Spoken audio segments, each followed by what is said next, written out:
প্রিয় শিক্ষার্থীবৃন্দ, অনলাইনে আজকে এখন আমি ক্লাস নেব গোবিন্দচন্দ্র পাল, সোনাপুর কলেজ, নোয়াখালী। আজকে আমি পড়াবো তথ্য যোগাযোগ প্রযুক্তি বিষয়ে একাদশ এবং দ্বাদশ শ্রেণীর তথ্য যোগাযোগ প্রযুক্তি বিষয়ে পঞ্চম অধ্যায়ের কন্ডিশনাল কন্ট্রোল স্টেটমেন্ট নিয়ে মূলত আজকে আলোচনা করব। বিশেষ করে ইফ স্টেটমেন্ট এবং নেস্টেড ইফ স্টেটমেন্ট, এই দুটো স্টেটমেন্ট নিয়ে আমি মূলত আলোচনা করব। এখন একটা স্ক্রিন শেয়ার করতেছি, অর্থাৎ পাওয়ার পয়েন্ট কন্টেন্ট দিয়ে আজকে আলোচনা শুরু করব। এখানে প্রথমে আমি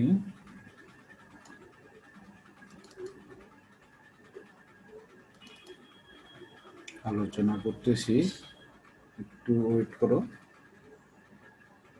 শিক্ষার্থীবৃন্দ,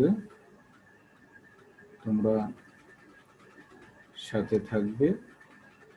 আমি এক এক করে সি প্রোগ্রাম নিয়ে 7টা কন্টেন্ট উপস্থাপন করেছি। প্রথমে প্রিলিমিনারি কনসেপ্ট নিয়ে উপস্থাপনা করেছি আজ গত ক্লাস, এবং আজকে সি প্রোগ্রাম নিয়ে আলোচনা করব, এবং গত ক্লাসে করেছি, আজকেও করব। এখন সবাইকে স্বাগতম জানাচ্ছি আজকের ক্লাসে। তারপরে আমার পরিচয় তো আগেই দিয়েছি। এখন আসি আজকে একাদশ এবং দ্বাদশ শ্রেণীর বিষয় হলো তথ্য যোগাযোগ প্রযুক্তি। আজকের শিক্ষণফল সি প্রোগ্রামের কন্ট্রোল স্টেটমেন্ট কাকে বলে এবং তার প্রকারভেদ সম্পর্কে জানতে পারবে। কন্ডিশনাল কন্ট্রোল স্টেটমেন্টকে এই ধরনের স্টেটমেন্ট সমূহের নাম জানতে পারবে। ইফ স্টেটমেন্টের ব্যবহার এবং গঠন সম্পর্কে জানতে পারবে। ইফ স্টেটমেন্ট ব্যবহার করে ফ্লোচার্ট অঙ্কন এবং সি প্রোগ্রাম লিখতে পারবে। ইফ স্টেটমেন্ট ব্যবহার করে একটি সংখ্যা ধনাত্মক কিনে তা সি ভাষায় রচনা করার কৌশল জানতে পারবে। নেস্টেড ইফ স্টেটমেন্ট কি এবং এর সিনট্যাক্স সম্পর্কে জানতে পারবে। নেস্টেড ইফ স্টেটমেন্ট ব্যবহার করে কোনো একটি সংখ্যা ধনাত্মক না ঋণাত্মক তা বের করে সি প্রোগ্রাম সম্পর্কে জানতে পারবে। নেস্টেড ইফ স্টেটমেন্ট ব্যবহার করে কারো বয়স অন্তর্ভুক্ত করে সে জীবনের কোন স্তরে আছে, কি ইয়াং না টিনেজার না চাইল্ড, ঠিক এই ধরনের নির্ণয় করার সি প্রোগ্রাম। তারপর নেস্টেড ইফ ব্যবহার করে উচ্চতা 10 ফুটের বেশি এবং ওজন 200 কেজির বেশি হলে দি ম্যান ইজ সুপারম্যান বার্তাটি প্রদর্শিত হওয়ার সি প্রোগ্রাম সম্পর্কে জানতে পারবে। তাইলে এই জিনিসগুলো হলো আজকের শিক্ষণফল। বরাবরের মতো আমি সি প্রোগ্রামিং ভাষার জনক নিয়ে দেখিয়েছি। আজকের পার্ট মূলত অষ্টম কন্টেন্ট। আজকে সি প্রোগ্রামিং ভাষার conditional control statement, if and nested if, এটা নিয়ে মূলত আলোচনা করব। কেমন? এটা নিয়ে মূলত আজকের আলোচনা। প্রথমে আসো কন্ট্রোল স্টেটমেন্ট এবং তার প্রকারভেদ।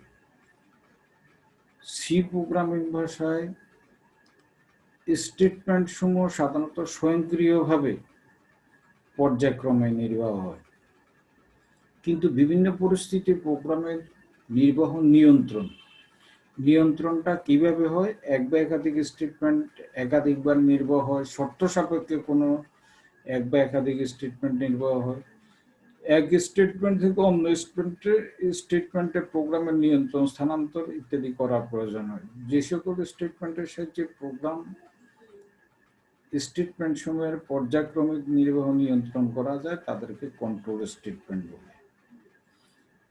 কেমন? অর্থাৎ এখানে মূলত যে নির্বাহটা নিয়ন্ত্রণ করে এটা হলো কন্ট্রোল। কন্ট্রোল মানে নিয়ন্ত্রণ করা। স্টেটমেন্ট মানে কিছু স্টেটমেন্টের সাহায্যে এই কাজ করা যায়, এই স্টেটমেন্টগুলি হলো কন্ট্রোল স্টেটমেন্ট। আর এটা দুই প্রকার, একটা হলো কন্ডিশনাল কন্ট্রোল আর একটা হলো লুপ কন্ট্রোল। এটা হলো প্রধানত দুই প্রকার। তাছাড়াও কিন্তু জাম্পিং কন্ট্রোল স্টেটমেন্ট নামে আরেকটি কন্ট্রোল স্টেটমেন্ট আছে, সেটা আমরা ধীরে ধীরে আলাপ আলোচনা করব। আজকে আমরা আলোচনা করব মূলত কন্ডিশনাল কন্ট্রোল স্টেটমেন্ট নিয়ে আলোচনা করব। তো এখানে আসো, সি প্রোগ্রামের শর্ত সাপেক্ষে কোনো কাজ সম্পাদনের জন্য যে স্টেটমেন্ট ব্যবহৃত হয় তাকে কন্ডিশনাল কন্ট্রোল স্টেটমেন্ট বলে। তাহলে শর্ত থাকতে হবে। কন্ডিশনাল কন্ট্রোল স্টেটমেন্টে ব্যবহৃত শর্ত সত্য হলে প্রোগ্রামে এক ধরনের ফল পাওয়া যায়, আর মিথ্যা হলে অন্য ধরনের ফল পাওয়া যায়। আর এই ধরনের কন্ট্রোল স্টেটমেন্ট হলো মূলত চারটা: if, if else, else if, switch. ঠিক আছে। এখন ইফ সাধারণত যদি অর্থে ব্যবহার করা হয়, ইফ এলস অন্যথায় অর্থে ব্যবহার করা হয়, এলস ইফ অন্যথায় যদি অর্থে ব্যবহার করা, এগুলো আমরা ধীরে ধীরে পাবো। তো ইফ স্টেটমেন্টের ব্যবহার এখানে কোন ক্ষেত্রে আমরা সাধারণত ইফ স্টেটমেন্ট ব্যবহার করি? এখন দেখো, সি প্রোগ্রামের শর্ত সাপেক্ষে কোনো কার্য বা স্টেটমেন্ট সম্পাদনের জন্য ইফ স্টেটমেন্ট ব্যবহৃত হয়। অর্থাৎ যদি শর্তের সংখ্যা একটা হয়, ওই শর্তটি সত্য হইলে একটি কাজ করতে হয়, তখন ইফ স্টেটমেন্ট ব্যবহার করা হয়।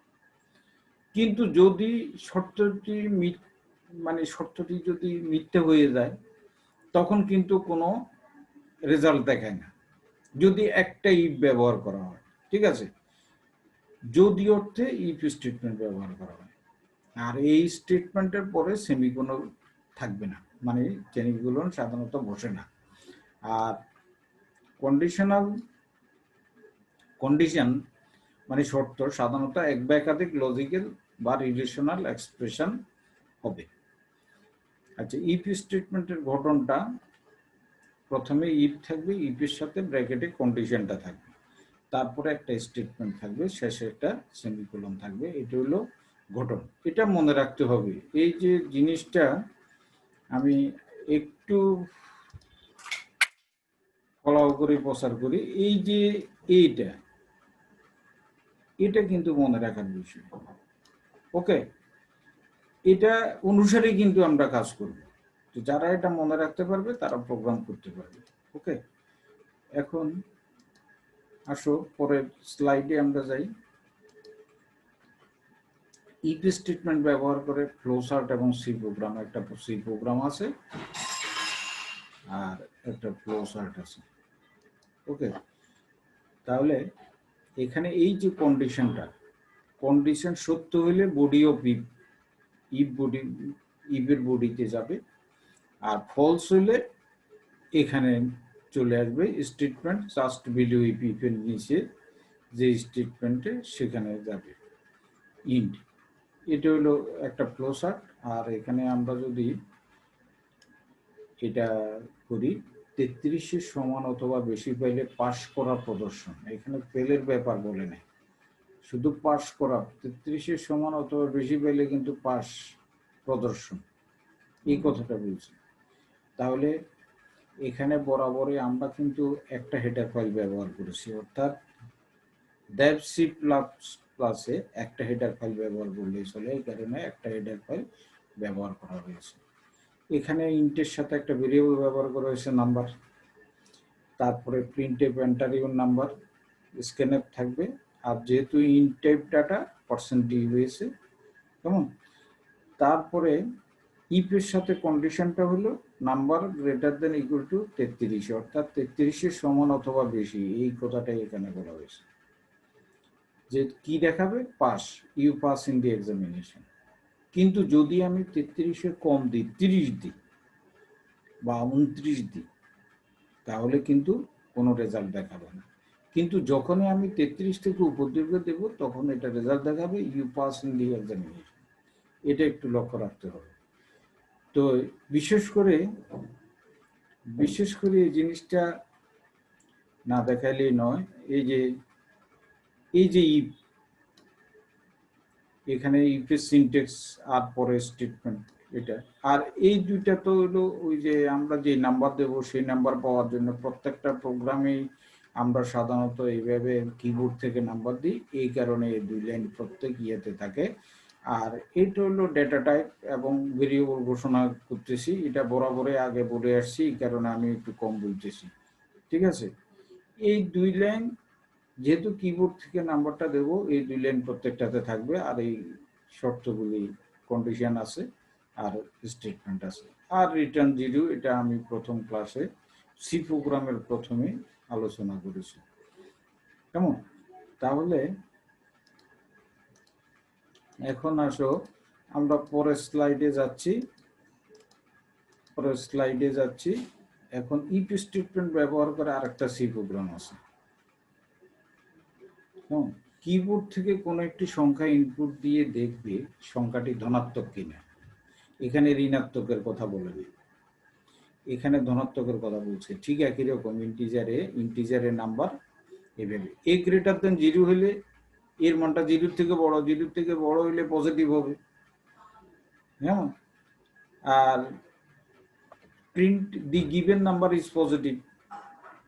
যদি আমরা এটা রান করি, আমরা আগেরটা রান করে দেখাইতে পারি, এটাও রান করে দেখাইতে পারি। একটু দেখাই তাহলে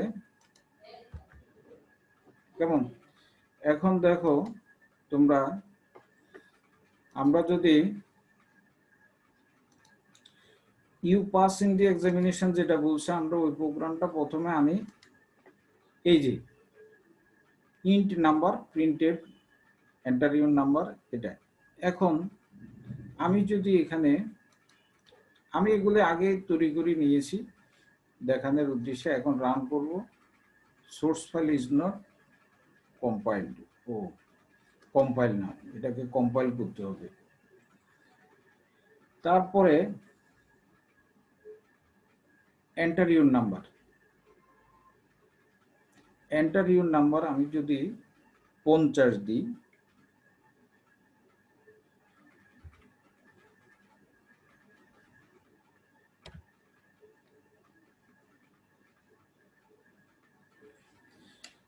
এখানে অ্যান্টিভাইরাস দিয়ে একটু স্ক্যানিং হচ্ছে, এই কারণে একটু দেরি হচ্ছে। আমি যদি 50 দিই এবং যদি এন্টার করি, তাহলে দেখা যায় এই যে you pass in the examination, এইভাবে কিন্তু দেখা যাচ্ছে you pass in the examination. ঠিক আছে, এখন যদি আমি এটা করি যে পজিটিভ নাম্বার, এই ফাইলটা যদি ওপেন করি এবং এটা যদি কম্পাইল করি,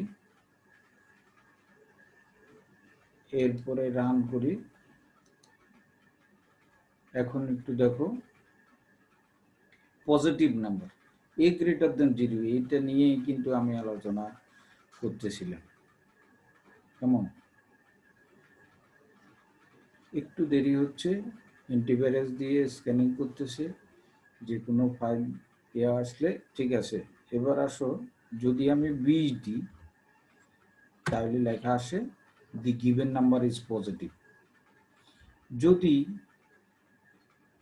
এখানে যদি একটু লক্ষ্য করো, আমি যদি -20 দিই তাহলে কি দাঁড়ায়? তাহলে কোনো রেজাল্ট আসে না। অর্থাৎ এখানে ধনাত্মক মান পাওয়ার জন্য শুধু একটাই ব্যবহার করলে একটা কাজ। ওকে, এবার আমরা আসি আমাদের মূল ইয়েতে। তারপরে এটা আমি দেখাইলাম, যেমন এখানে লেখা আছে, এই যে তোমরা একটু লক্ষ্য করো, দেখো এই জিনিসটা একটু লক্ষ্য করো, অনেক সময় প্রোগ্রামে এইভাবে থাকে। একটা হলো এ গ্রেটার দেন জিরো হলে পজিটিভ দেখাবে, এ লেস দেন জিরো হলে নেগেটিভ দেখাবে, আর এ ইকুয়াল টু জিরো হলে দি নাম্বার ইজ জিরো। অর্থাৎ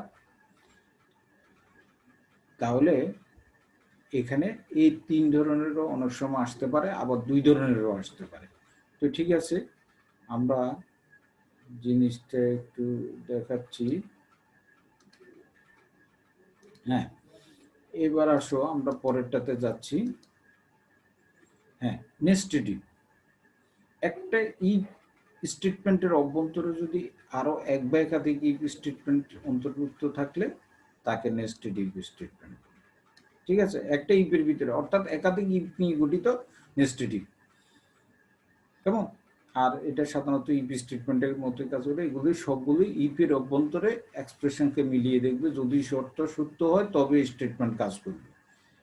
ঠিক আছে, এখন এটার এই যে এখানে আছে নেস্টেড ইফ স্টেটমেন্টের সিনট্যাক্স, ইফের পরে কন্ডিশন, তারপরে স্টেটমেন্ট, আবার ইফ কন্ডিশন স্টেটমেন্ট, যদি আরো ইফ থাকে আবার কন্ডিশন থাকবে, এইভাবে। ঠিক আছে, এখন আমরা দেখি প্রোগ্রাম দেখব। নেস্টেড ইফ স্টেটমেন্ট ব্যবহার করে একটা সংখ্যা ধনাত্মক না ঋণাত্মক তা বের করার সি প্রোগ্রাম। আগে শুধু আমরা ধনাত্মক দেখেছি, এখন একটু লক্ষ্য করো, এই যে এখানে ইনসার্টে নাম্বার, একটা নাম্বার দিলে এ গ্রেটার দেন 0, এটার কারণে আমরা পাবো পজিটিভ, আর এটার কারণে আমরা পাবো নেগেটিভ। কিন্তু যদি আরেকটা কন্ডিশন লাগাই দিতাম ইফ এ ইকুয়াল টু 0, তাহলে দিই নাম্বার 0। ঠিক আছে, এইভাবে কিন্তু কাজটা করতে হবে। এখন এই প্রোগ্রামটাও আমরা দেখাতে পারি। এই প্রোগ্রামটা যদি আমরা দেখাই,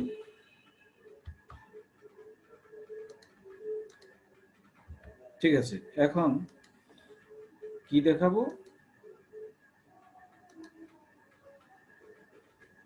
কেমন? এই যে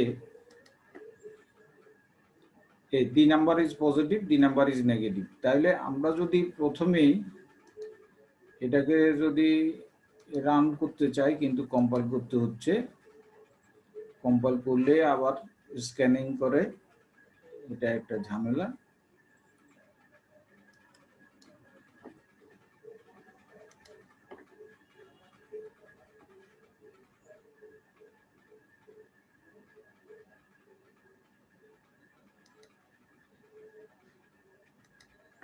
হ্যাঁ, এখন ইনসার্টের নাম্বার আমি যদি 20 দিই, তাহলে এটা দেখাবে the number is positive.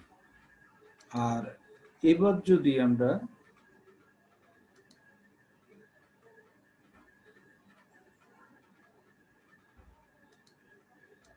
Run করি, -20 দিই, তাহলে এটা দেখাবে দি নাম্বার ইজ নেগেটিভ।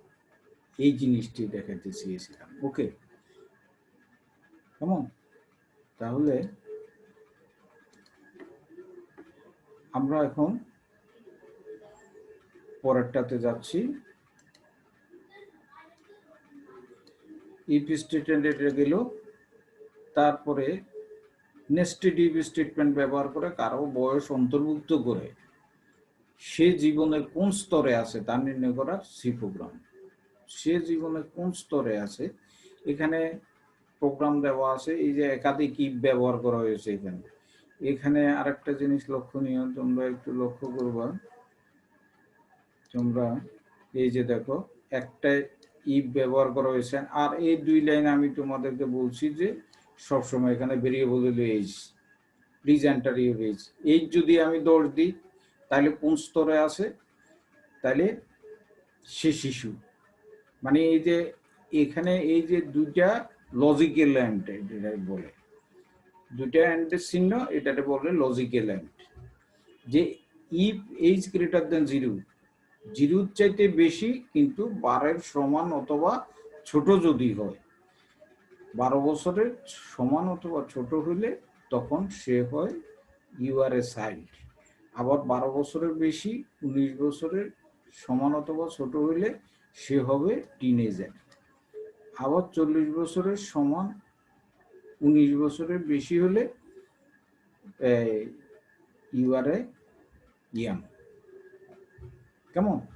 আর 40 বছরের বেশি যদি হয়ে যায়, তখন এটাকে বয়স্ক ধরে, মানে উইশ ইউর লং লাইফ, এটা আমি এখানে অন্তর্ভুক্ত করেছি। তো ঠিক আছে, আমরা এই প্রোগ্রামটাও কিন্তু একটু দেখাই দিই, তাহলে সবাই বুঝতে পারবে যে যে প্রোগ্রামটা কেমন হচ্ছে, কেমন এখন এই যে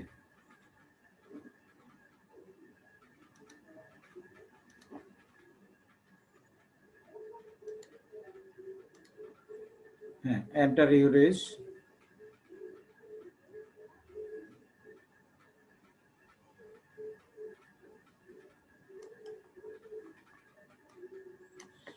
হ্যাঁ এখন আমরা প্রথমে এটাকে কম্পাইল করব, কম্পাইল করছি, কোনো সমস্যা হয় নাই। তারপরে এটাকে রান করব, রান দিলেই আবার এটা আসে, একটু ওয়েট করতে হবে সবার। স্ক্যানিং করে নিচ্ছে।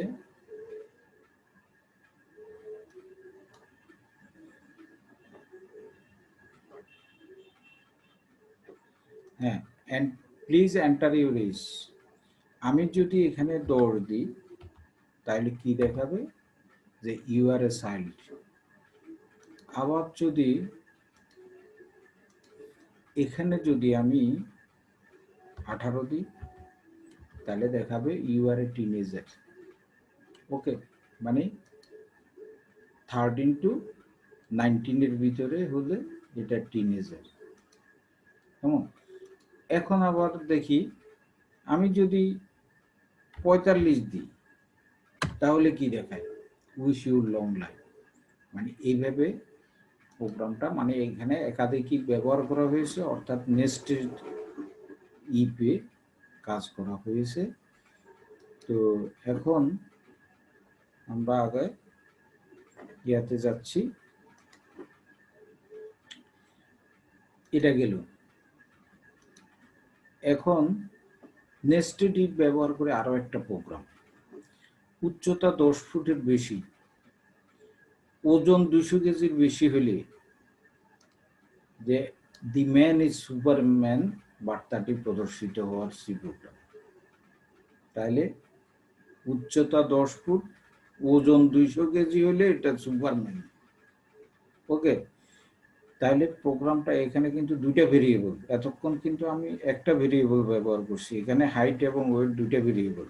আর এই যে এখানে একটা জিনিস লক্ষণীয়, এই দুই লাইন, অর্থাৎ যে এখানে আমরা কিবোর্ড থেকে মান দেব, তবে যেহেতু দুইটা এই ফরম্যাট স্পেসিফায়ার আছে, তাহলে দুইটা মান আমাদেরকে দিতে হবে, একটা হাইট এবং একটা ওয়েট স্পেস দিয়ে।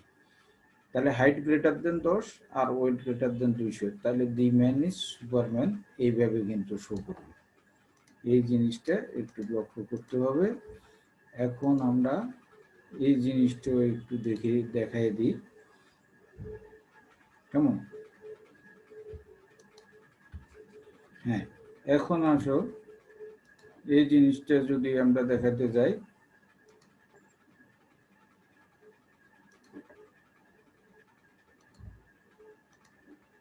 হ্যাঁ এই যে এখানে আছে, এখন আমরা কম্পাইল করব, তারপরে রান করব, রান করলে আবার স্ক্যানিং। আচ্ছা, enter the value of height and weight, কেমন। এখন হাইট দেব 10-এর বেশি, দিলাম 15, আর স্পেস দেব, আর দেব 220, তাহলে এটা দেখাবে দি ম্যান ইজ সুপারম্যান। কিন্তু যদি আমি কোনোটা কম দিই, একটা বাড়াই দিই, তাহলে হবে না। দুইটাই শর্ত, যদি 10-এর বেশি 200-এর বেশি হয় তাহলে এটা সুপারম্যান দেখাবে, আর না হলে এটা দেখাবে না। ঠিক আছে, গেল এটা। এখন আমরা শেষ পর্যায়ে চলে আসছি, প্রায় একটা বাড়ির কাজ আছে, যদি 40 বা তার বেশি নম্বর অর্জন করে তবে পাস, অন্যথায় ফেল বলে গণ্য করা সেই প্রোগ্রাম। তাহলে আমি এখানে কি ব্যবহার করব, যেহেতু দুইটা অপশন আছে, হয় পাস নয় ফেল, তাহলে দুটোই ব্যবহার করব, অর্থাৎ নেস্টেড। কিন্তু এখানে যদি আমি অনলি ব্যবহার করি তাহলে হবে না। যদি অনলি পাস অথবা অনলি ফেল, তাহলে কিন্তু একটাই ব্যবহার করতে হবে। ঠিক আছে? তাহলে এই জিনিসটা একটু বাড়িতে বসে চেষ্টা করবে। ধন্যবাদ সবাইকে। আমরা শেষ পর্যায়ে চলে আসছি। তবে শেষের আগে আমি একটা কথা বলে রাখি, সি প্রোগ্রাম যদি বুঝতে হয় তাহলে সাথে সাথে থাকবে, আগামী ক্লাসও সংযুক্ত থাকবে, তাহলে ক্লাসগুলি পাবে এবং বুঝতে পারবে। আগামী ক্লাসেও আমি এই যে কন্ডিশনাল কন্ট্রোল স্টেটমেন্ট করাবো, তারপরে আমি লুপিং প্রোগ্রাম করাবো। তোমরা আশা করি যুক্ত থাকবে। তো ঠিক আছে,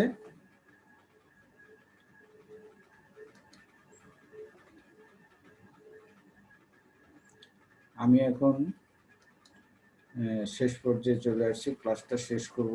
আশা করি তোমরা ভালো আছো। তো আমি এই বলে সবাইকে ধন্যবাদ জানাই, আবারও সবাইকে ধন্যবাদ।